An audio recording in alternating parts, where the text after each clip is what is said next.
Dr. Min, although that's not his real name, is an ordinary enough Saigon GP. Sore throats, stomach upsets, the usual kind of thing. Although he's probably not typical in having been to both Britain and the United States. He works hard, surgery from 10 to 12, and again from 3 to 7, with visits and emergencies on top of that, a 6.5-day week. The reason he doesn't want his name used is that 21 years ago, Dr. Min and his family left Hanoi when the communists took power, and then came to Saigon. Now he's worried that they'll take Saigon, and he and his wife wonder where they'll go next. Mrs. Min is also from Hanoi. You wouldn't think that she has 6 children, 4 boys and 2 girls, the eldest 18, the youngest 6 months. As she does the shopping, walking from her husband's surgery to the market, she must also be wondering what the next few weeks and months hold in store. And she's not alone. 2 million people escaped from the north in 1954 when the French evacuated and the communists took over and settled in the south, men in Saigon. Many of them were Catholics and, like the Mins, say they have no desire to live under communist rule. And many are afraid that they'll be killed if they do fall under communist rule. In fact, Mrs. Min wanted to know if the West would evacuate the people who wanted to escape. I asked how many she was thinking of, and her husband said 1 million.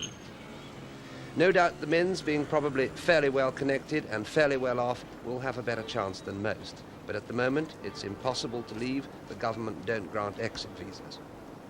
But while these troubling thoughts are the constant background of their daily lives, a Saigon housewife faces other problems. Food prices are rising fast. They've doubled in the past year, and according to Mrs. Min, go up practically every day. Rice, which is to the Vietnamese what bread is to the British, has also very nearly doubled in price and is now expensive for the more poorly paid. And yet the Mekong Delta south of Saigon is one of the great rice-growing areas of the world. 5 of the Min children go to day school. They come home for an hour for lunch. Today it's duck with rice and shrimp soup. Some of the schools have already closed down, and others are holding the equivalent of O and A level exams at the end of the month, 2 months early, instead of the end of June. Then they will close, another sign of the times. The Vietnamese are a sociable people, but here again, drastic changes are affecting them. Do you go out to the cinema or the theatre? Or? Before, yes, but not now. It is better to stay with a whole family in the house.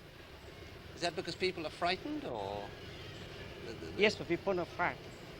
Compared to the hundreds of thousands of refugees living hand to mouth in other parts of the country, the Mins are extremely well off. What makes them look worried is the thought that they too might have to join that flood. Sandy Call, News at 10, Saigon.